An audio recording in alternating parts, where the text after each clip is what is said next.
Selamat pagi adik-adik mahasiswa, apa kabarnya?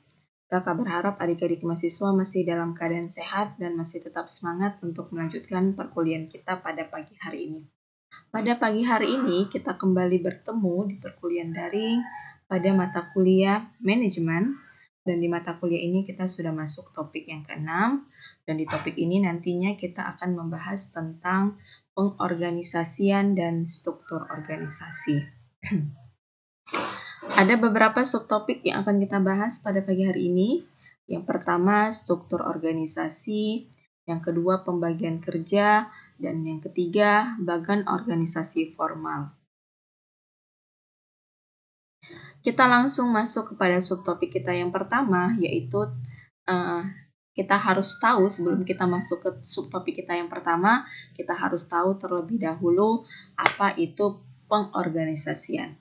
Di mana pengorganisasian merupakan suatu proses untuk merancang struktur, di mana format pengelompokan dan mengatur serta membagi tugas-tugas atau pekerjaan di antara para anggota organisasi. Adapun langkah-langkah dalam proses pengorganisasian, yang pertama, perincian seluruh pekerjaan yang harus dilakukan untuk mencapai tujuan organisasi. Jadi langkahnya adalah kita harus merinci dulu apa yang harus kita lakukan agar tujuan tersebut dapat tercapai. Yang kedua, kita bagi beban kerja tersebut kepada anggota-anggota organisasi. Yang ketiga, pengkoordinasian. Kita koordinasi anggota dan para pekerja agar menjadi satu kekuatan, agar menjadi satu kesatuan di dalam suatu organisasi. Adapun aspek penting dalam proses pengorganisasian, yang pertama, yang paling penting dalam perorganisasian itu adalah pembagian kerja. Kenapa? Karena tujuan tersebut tidak akan bisa hanya dicapai oleh satu orang saja, tetapi tujuan organisasi tersebut akan tercapai apabila adanya kerjasama, dan kerjasama itu akan dibentuk dengan adanya pembagian kerja berdasarkan minat, berdasarkan skill dan kemampuan para anggota. Yang kedua, adanya departementalisasi, di mana adanya pengelompokan orang berdasarkan pekerjaannya. Misalnya, adanya departemen bagian IT, ada departemen bagian pemasaran, ada departemen bagian produksi, dan sebagainya. Jadinya, dengan adanya departemen ini, maka akan mempermudah dalam pengkoordinasian, akan mempermudah dalam pengerjaan dari pembagian kerja tersebut. Lalu yang ketiga, adanya bagan organisasi yang bersifat formal. Jadi dengan adanya bagan ini kita akan mengetahui kepada siapa kita akan bertanggung jawab atas pekerjaan kita. Yang keempat, adanya tingkatan-tingkatan hierarki manajemen, di mana dengan adanya tingkatan hierarki manajemen ini kita akan mengetahui atasan kita, baik itu dari atasan tingkat atas sampai dengan tingkat menengah dan tingkat bawah, sehingga kita akan lebih terkoordinasi dengan adanya hierarki manajemen ini. Yang kelima adalah penggunaan komitmen, di mana komitmen ini sangat penting dalam suatu organisasi. Jika komitmen anggota-anggota organisasi itu kuat, maka tujuan dari organisasi itu akan jauh lebih mudah untuk dicapai. Yang keenam adalah rentang manajemen dan kelompok-kelompok informal yang tidak dapat dihindarkan. Maksudnya apa? Di dalam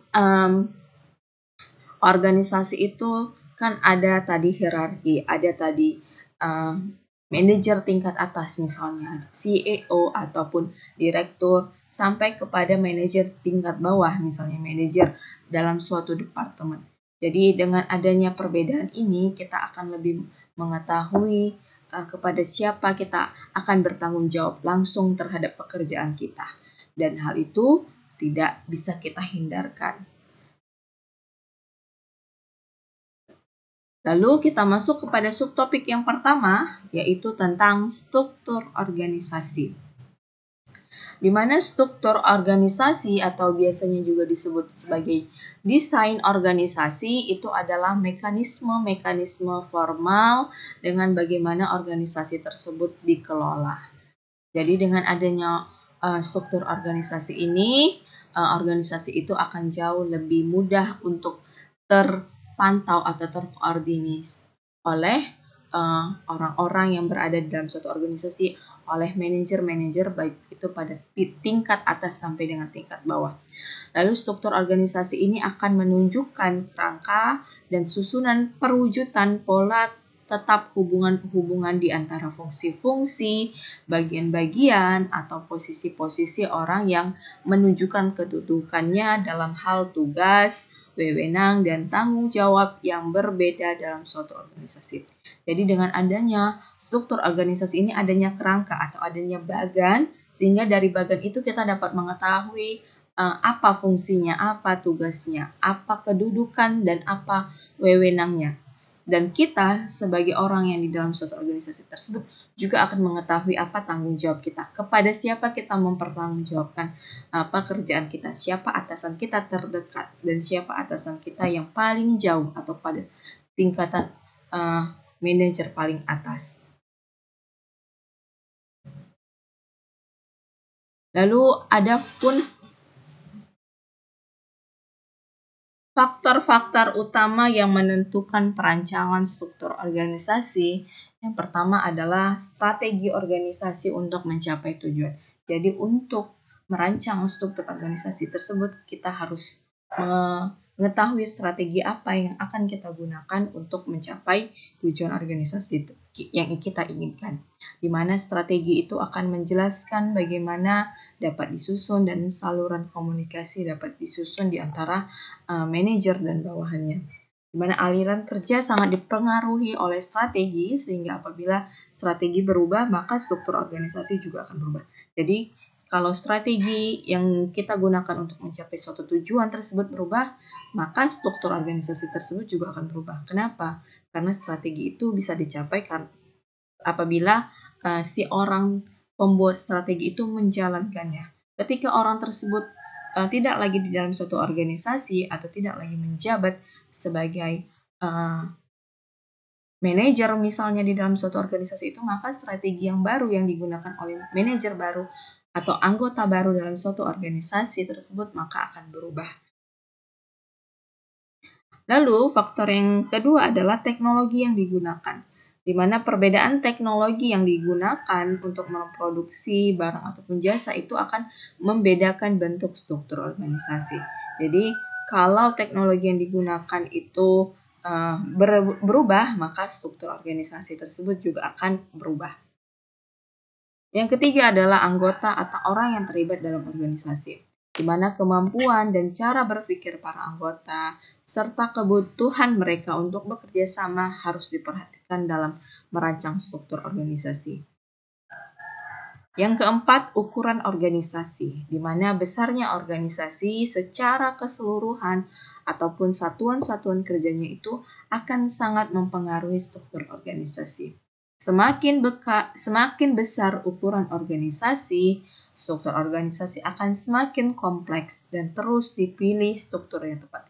Jadi semakin besar organisasi tersebut, semakin luas organisasi tersebut, maka struktur organisasi tersebut akan semakin kompleks. Kenapa?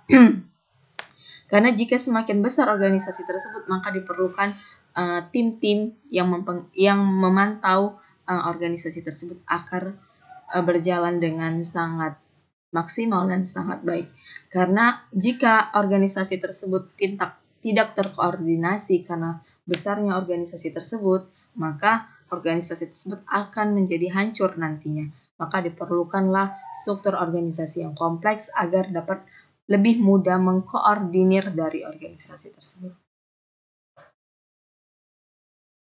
Adapun unsur-unsur dari struktur organisasi, yang pertama adalah spesialisasi kegiatan, di mana spesialisasi kegiatan ini berkenaan dengan spesifikasi tugas-tugas individu dan kelompok dalam organisasi dan penyatuan tugas-tugas tersebut menjadi satuan-satuan kerja. Jadi dalam organisasi itu dibutuhkan spesialisasi kerja atau spesialisasi tugas. Kenapa? Karena jika dalam organisasi itu hanya satu orang yang hanya jika dalam suatu organisasi itu seluruh anggota organisasi itu hanya menguasai satu bidang saja, maka bidang-bidang yang lain akan menjadi tidak terkoordinir atau tidak ada yang menjalankannya, sehingga dibutuhkan banyak keahlian dalam suatu organisasi. Nah, keahlian itulah yang disebut sebagai spesialisasi kegiatan atau spesialisasi tugas-tugas dari orang-orang yang berada dari suatu organisasi tersebut. Lalu unsur yang kedua adalah standarisasi kegiatan. Standarisasi kegiatan itu merupakan prosedur-prosedur yang digunakan organisasi untuk menjamin terlaksananya kegiatan seperti yang direncanakan. Jadi, ketika sudah diketahui apa tujuan organisasi, sudah dibuat proses atau prosedur dari organisasi tersebut, prosedur atau langkah-langkah untuk mewujudkan atau mencapai tujuan organisasi tersebut, maka diperlukanlah standarisasi, di mana standarisasi ini adalah syarat minimal atau yang paling minim yang harus bisa dicapai organisasi. Misalnya dalam hal pengemasan, misalnya standarnya adalah menggunakan bahan-bahan yang baik, yang ramah lingkungan, maka itu adalah bentuk standarisasi kegiatan dalam hal pengemasan. Yang ketiga adalah koordinasi kegiatan. Koordinasi kegiatan ini menunjukkan prosedur-prosedur yang menginterpretasikan fungsi-fungsi satuan-satuan kerja dalam organisasi. Jadi, dengan adanya koordinasi kegiatan, orang-orang yang berada dalam suatu organisasi tersebut akan terkoordinir dan mereka akan mengetahui bahwa pekerjaannya itu akan perlu dipertanggungjawabkan. Yang keempat adalah sentralisasi dan desentralisasi, di mana sentralisasi dan desentralisasi ini adalah pembuatan keputusan yang menunjukkan lokasi atau letak kekuasaan pembuat keputusan. Di mana kalau sentralisasi itu keputusan itu terletak di pusat atau di paling tingkat awal atau di tingkat paling atas. Sedangkan desentralisasi itu adalah pembuat keputusan itu berada di setiap bagian. Misalnya di manajer tingkat produksi dia bisa membuat keputusan untuk tingkat departemennya. Sedangkan di seorang manajer pemasaran dia bisa membuat keputusan pada tingkat manajemen, pada tingkat departementalisasinya. Jadi adanya pembedaan antara pembuat keputusan di bagian sentralisasi dan desentralisasi itu juga sangat penting dalam suatu organisasi. Tidak semua keputusan itu bisa diambil oleh manajer dari satu departemen, tapi diperlukan juga adanya pembuat keputusan itu dari manajer paling atas atau misalnya direktur. Begitu juga tidak semua langsung setiap permasalahan itu harus dibicarakan atau harus dibuat keputusan oleh manajer paling atas atau direktur. Tapi ada hal-hal misalnya permasalahan itu bisa untuk diambil oleh setiap manajer pada tingkat departemennya. Lalu yang kelima adalah ukuran satuan kerja, di mana ukuran satuan kerja ini akan menunjukkan berapa jumlah karyawan di dalam suatu kelompok kerja. Yang kedua adalah pembagian kerja, di mana tujuan suatu organisasi itu adalah untuk mencapai tujuan yang ingin kita capai, di mana individu tidak dapat mencapainya sendiri. Jadi tujuan organisasi itu tidak dapat dicapai oleh individu atau oleh perseorangan, tetapi dicapai oleh kelompok-kelompok atau seluruh anggota dari suatu organisasi, di mana kelompok-kelompok tersebut akan bekerja sama secara kooperatif dan dikoordinasi agar mencapai hasil yang lebih baik apabila mereka melakukannya secara bersama-sama dibandingkan dengan mencapai tujuan tersebut jika dilakukan secara perorangan. Nah, konsep ini itulah disebut sebagai sinergi. di mana tiang dasar pengorganisasian itu adalah prinsip pembagian kerja atau division of labor yang menunjukkan sinergi itu terjadi. Yang ketiga adalah bagan organisasi formal, di mana manajer perlu menggambarkan bagan organisasi untuk menunjukkan struktur organisasi. Bagan organisasi ini akan memperlihatkan susunan fungsi-fungsi, departemen-departemen, atau posisi-posisi organisasi dan menunjukkan bagaimana hubungan di antaranya. Satuan-satuan organisasi yang terpisah biasanya digambarkan dalam kotak-kotak di mana dihubungkan rantai perintah dan jalur komunikasi formal. Adapun bagan organisasi ini akan menggambarkan 5 aspek utama dalam suatu organisasi. Yang pertama adalah pembagian kerja. Jadi dengan adanya bagan organisasi ini, kita akan mengetahui pembagian kerja. Di mana setiap kotak itu akan menunjukkan individu atau satuan organisasi mana yang bertanggung jawab untuk kegiatan yang tingkat spesialisasi yang digunakan. Yang kedua, manajer dan bawahan atau rantai perintah, di mana rantai perintah ini akan menunjukkan hubungan wewenang, tanggung jawab yang menghubungkan atasan dan bawahan dalam keseluruhan organisasi. Yang ketiga, tipe pekerjaan yang dilaksanakan, di mana label dan deskripsi pada tiap kotak menunjukkan pekerjaan organisasional atau bidang tanggung jawab yang berbeda. Yang keempat, pengelompokan segmen-segmen pekerjaan, yaitu keseluruhan bagan akan menunjukkan atas dasar apa kegiatan-kegiatan organisasi tersebut dibagi, dasar fungsional, atau divisional atau lainnya.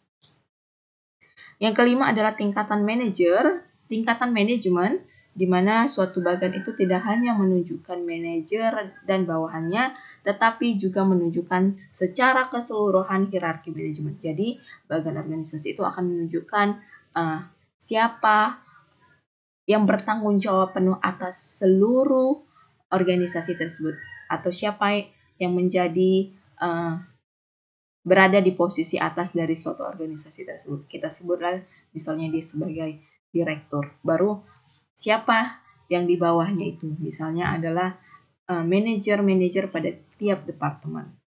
Lalu siapa yang bertanggung jawab dari setiap departemen tersebut, lalu apa tugasnya, apa tanggung jawabnya, dan siapa saja yang berada di dalam bawahannya atau anggota-anggota dari suatu departemen tersebut. Maka dengan adanya bagan ini akan mempermudahkan kita dalam menentukan dan mengetahui apa tugas kita, apa tanggung jawab kita, dan kepada siapa kita bertanggung jawab atas tugas-tugas yang kita laksanakan.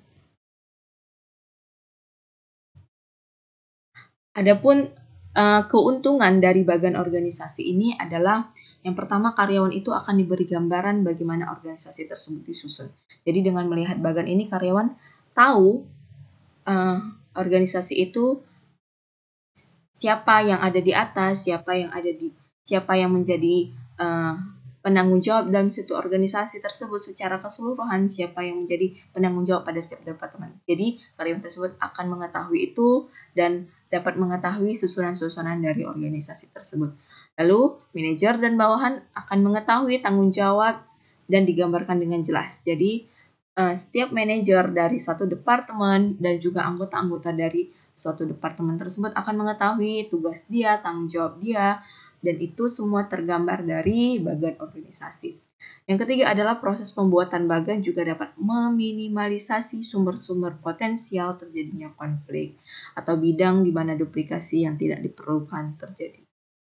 Adapun kerugian dari bagan organisasi, yang pertama, masih banyak hal-hal yang tidak jelas atau tidak ditunjukkan dari bagan tersebut. Contohnya, tidak menunjukkan seberapa besar tingkat wewenang dan tanggung jawab setiap tingkatan manajemen.